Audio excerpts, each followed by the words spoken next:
Alcohol impacts everyone. Whether you choose to drink or not, your experience can be in some way influenced by alcohol. So it's really important that you keep some things in mind. One of the things that is most important for us is that you remember that as Stanford students, you are always bound by the honor code, the fundamental standard, and the student alcohol policy. So we want to make sure that you have some messages on how to stay safe and how to help your friends around alcohol. One of the great ways that we like to recommend is just to pace yourself. Set a limit before you go out and have an idea of how much you're going to have to drink, and talk to your friends about it so that they can hold you accountable for that.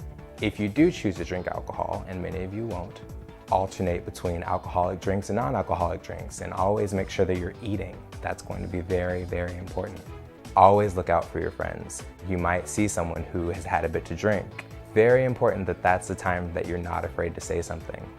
Also, keep in mind, you might be of legal drinking age in the country that you're traveling to. You're going to be able to express yourself in different ways than you might in the United States. So that can be a lot of fun. It also gives you an elevated level of responsibility. So we want to make sure that you're taking that seriously and that you know that we're here to help you in any way that we can. You might think about choosing drinks that aren't alcoholic. We talk about ENABs all the time, equally attractive non-alcoholic beverages. You can alternate between alcoholic drinks and ENABs. These kinds of things get messy, and we love that. You can just go ahead and pull together a really cool recipe that's an ENAB that you like. I love that sound. If you're looking for some really cool recipes, you can check out our website. That is fantastic because we have great ENABs that you might really be interested in. A lot of people think that you can just go ahead and chug hard liquor or wine out of a red cup the same way someone might do with beer.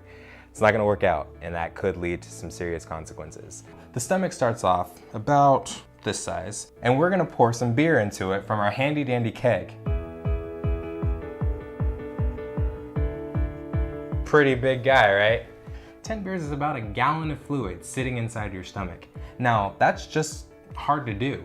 People who drink in the social zone generally prefer beer or wine, and that's because it's a lot of fluid that's mixed in with that hard alcohol that causes you to slow down. Now we want to look at what that would look like if you had the equivalent amount of hard alcohol in your system. So we're going to do it again, but this time with shots, and compare the difference.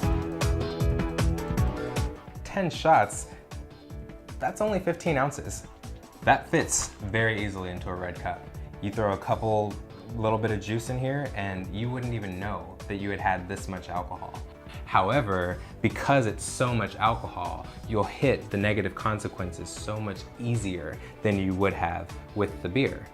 So while traveling abroad, should a student have some sort of alcohol incident, you might get an email from us asking for a time to meet. Most likely that will be over Skype, and that way we have a face-to-face interaction.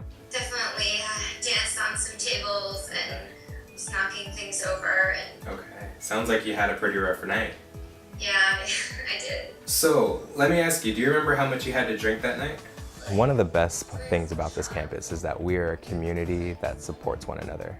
We love to make sure that our peers are well taken care of, and that's something that for our office we love to encourage amongst our students. So a great way to do that as far as alcohol is concerned is to just pay attention. You know, if you see one of your friends or someone on your program who has had a little bit too much, see if maybe they want some water, maybe they want something to eat.